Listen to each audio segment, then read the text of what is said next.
Hey guys, I'm Barbara with Fence News Sneak Peek, and today we're interviewing another great industry leader who is our top of the chain feature in our June 2025 issue.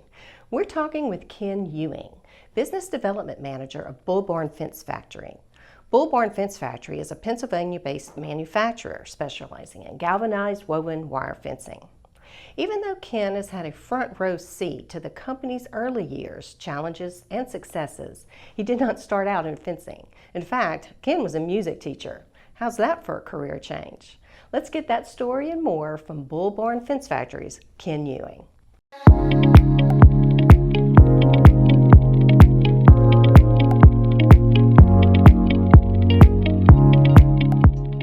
Hey Ken, how are you today? It's good to see you. Doing well?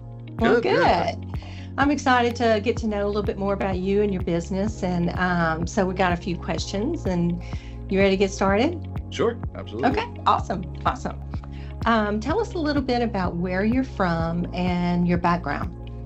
Yeah, I'm from this area. Born and raised Western Pennsylvania. I live in a little town called Torrance. Our farm is literally like half of the town. There's about 200 people that live over there. And Bull Barn is located in Blairsville, one town over. A lot of the guys that work in the factory are also from Blairsville, Louisville, just the area around here. A lot of guys, farm guys. Everybody's in farming around here, and it's just a natural area for it to happen. And my background obviously was music teaching. I did that for 18 years. My grandmother's family is from Croatia, and they were all musicians. I grew up being a musician. It was all I ever wanted to do until COVID. I did it for 18 years. I had about 17 more years till I could retire, and I got out of it during COVID and came over here just as we were starting. So I lucked into it, I guess. How did you move from teaching to fencing? Oh, that's a difficult. I never thought that would happen. Like, growing up on the farm, is all I knew about fences on our farm when I was a kid. We had the old, locust fence posts and welded wire that I didn't know much about fencing.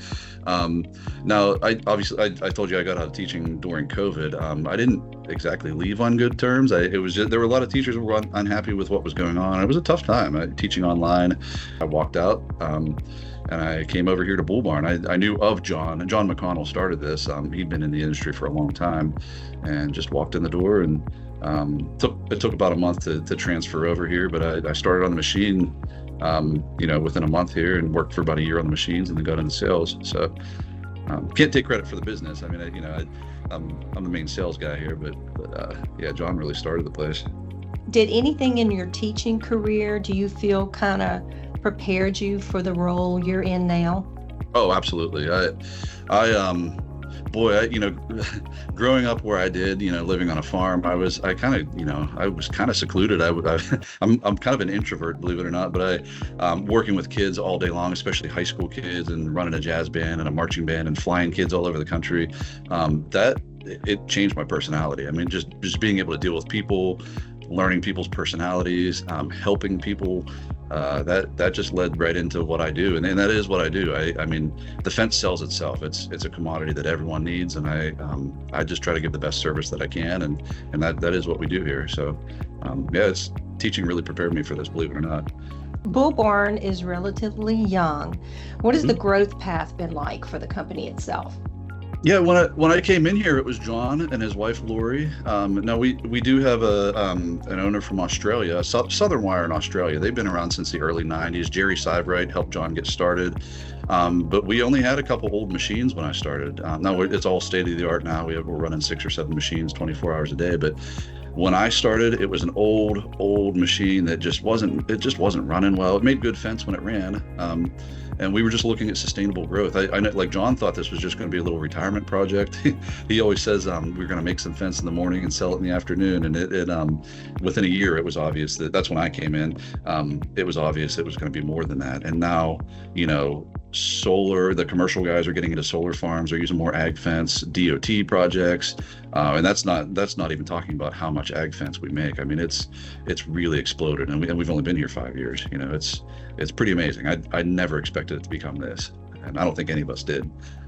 What is the scope of your position, and what do you routinely handle for the company? Yeah, when John asked me to start sales, he was the only salesperson. Like he was doing it himself, and Lori was helping out in the office, and I didn't know what to do, and he gave me the freedom to figure that out. And John really, he mentored me quite a bit, and Jerry comes over from Australia, and he helped me, and they have quite a sales team in Australia. I've learned a lot from them.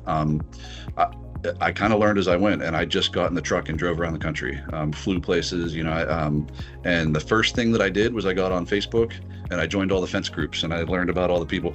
Really, I truly believe the scope of my position is just making friends and meeting people and telling them what we do and trying to help them the best that we can. We truly try to give the best service. Obviously we're trying to make the best product possible at a fair price. I mean, that's the name of the game, but service is what really sets us apart.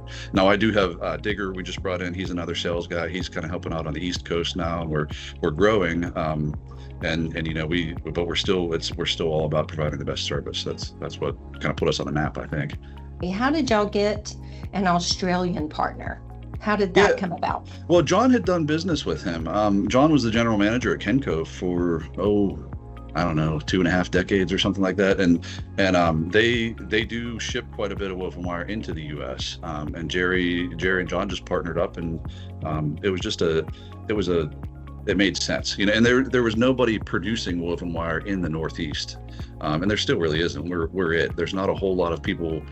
The machines alone, they're so expensive. There's a barrier to entry. There's only a handful of companies doing it, and John, having done business here out of Blairsville, he knew that the agricultural guys, they were left in the dust. They couldn't get what they needed up here sometimes, and it was just a good place to build, really. Customer service seems like it's a big thing for y'all. Yep. Very important. Absolutely. Do you feel that, and what else might be that sets you apart from other companies? That actually is a good question. We're a small company. I'm not saying that the larger companies can't do the things that we do, but we've been able to innovate a lot because of I think we have just over 20, I think maybe 25 employees right now. When someone comes to us with a problem, we can solve it. We can create, and maybe you don't want a fixed knot fence on this job. Maybe we can do an S knot. It's a lighter fence, different configurations where we can do anything. That's getting tougher as we grow, but the innovation that we can create as a small company, I think, is pretty cool. What do you personally enjoy most about your job and working in the industry overall? I love the ag fence community, especially. I love going to the trade shows and meeting the commercial guys and the residential guys. I mean, they're all kind of, it seems like they're gravitating a little more towards ag fence and learning more about it. I mean, you have guys like Derek Cox doing the East Coast fence rivalry and things like that. I mean, there's a lot of exciting stuff going on in ag. That's my favorite part. I love traveling.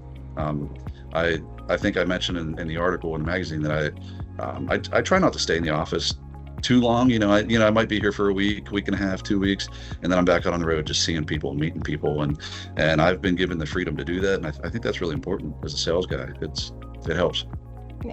Did your family expect you to land where you've landed? No. I don't think so. I mean, I thought I would retire in 17 years from teaching, whenever I left there. I loved it. I really did. And it got difficult. And I think times change, and where you start out just doesn't always make sense later on in life. And it's okay to move on,